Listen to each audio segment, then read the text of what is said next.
Welcome back. It's time for us to preview the political week ahead.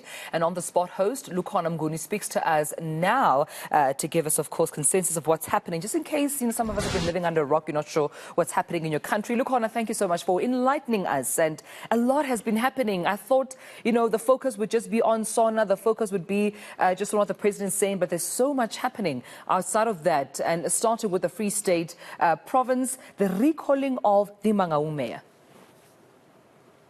Well, good morning to Melo and good morning to our viewers. That is unsurprising. I mean, if you were at Mangaung during the January 8 statement, in the build-up, I mean, the leaders of the ANC were quite embarrassed at what they saw as the state of the Mangaung municipality, but particularly the decay and collapse of Bloemfontein as a city. And this paved way for them to really interrogate as to what is at the heart of this problem.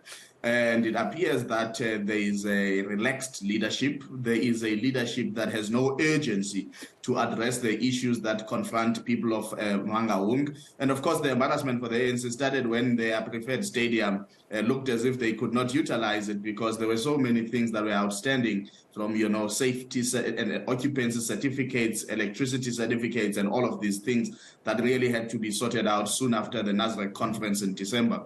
So, I mean, if you again listen to the Secretary General now of the ANC, when he was giving a Peter Mugaba lecture, he did sort of ask with a bit of urgency, who's the mayor in the city? And should people be happy with this kind of leadership? And I think he repeated the remarks about, mayors who resemble a behavior that is an I don't care attitude when he was speaking at a dinner in eThekwini ahead of the, January 8 statement in that province on Saturday evening. And he spoke about how the ANC has these mayors who are in positions of power, but they have no interest of the people at heart, and things work well for them. And all that is just being done is corruption and just eating up the resources and redirecting them for wrong things. So it's unsurprising, and I think that with the pressure to Melo of 2024 and the reality that the ANC might lose power, it might want to make wholesale changes across a number of areas just to demonstrate to society that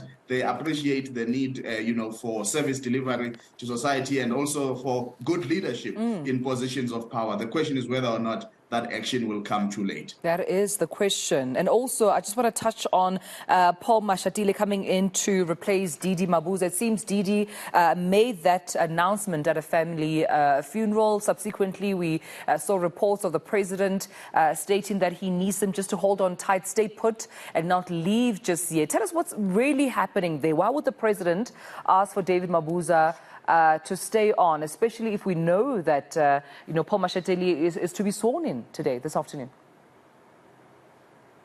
Well, it's not clear what is the president's strategy in handling this transition matter, but it's indicative of the president's approach, quite indecisive, quite, he lacks the authoritative approach of, being in charge of the flow of events, because it does beg the question, if David Mabuza has resigned as deputy president and did not attend the cabinet lekgotla, does South Africa still have a deputy president or not? That is really the question. And there's nothing wrong with South Africa not having a deputy president because of a resignation. Knowing fully well, as you say, that at midday today, the current ANC deputy president, Paul Mashatile, will be sworn in along with others like Sitlezi Kalala, former premier in KwaZulu-Natal, Pakster, former MEC here in Gauteng, and there's a fourth person, the second deputy secretary general, Marupini, being sworn in as well this coming afternoon. At the heart of it here, Tumelo, is the president's approach to power and his approach to creating stability.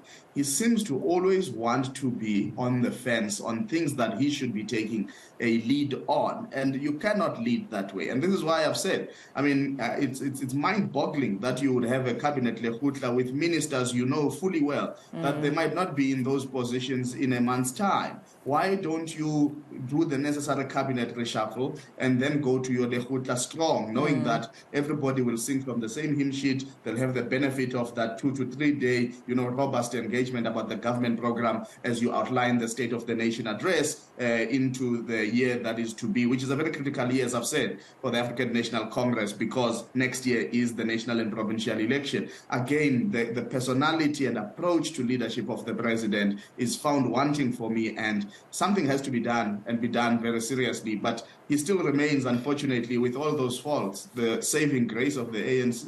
Yeah, I mean, you're spot on, and excuse the pun, when discussing the issue around, cabinet reshuffling. I mean, I remember when Spamandla Koke asked him the very same question, when is it happening, at the January 8th statement. He says, you're too impatient, I knew this question was coming, wait. When JJ also sat down with the president, asked the same question, he said, I knew this question was coming, be patient. You seem to be impatient. The question is, what is taking so long? Because that indeed could have been a strategy by the president, as you've mentioned, to have a strong cabinet singing from the same tune in Lekgotla ahead of SONA. So that's the question. Why is this taking so long, Lukhona? Well, it's taken so long because the president is overly consultative to a fault. And I think I've said this before. There's nothing wrong with consultation. But remember, he's already had the benefit of the ANC Lekgotla, where all the tripartite alliance partners sit. So they could have had a breakaway and really make sure that, certain things happen. Of course, one would say what has also taken long is the swearing in of these new members of parliament. Again, these are things that you could have sorted out to happen at least a week before SONA, so that you've got a head start and all of that.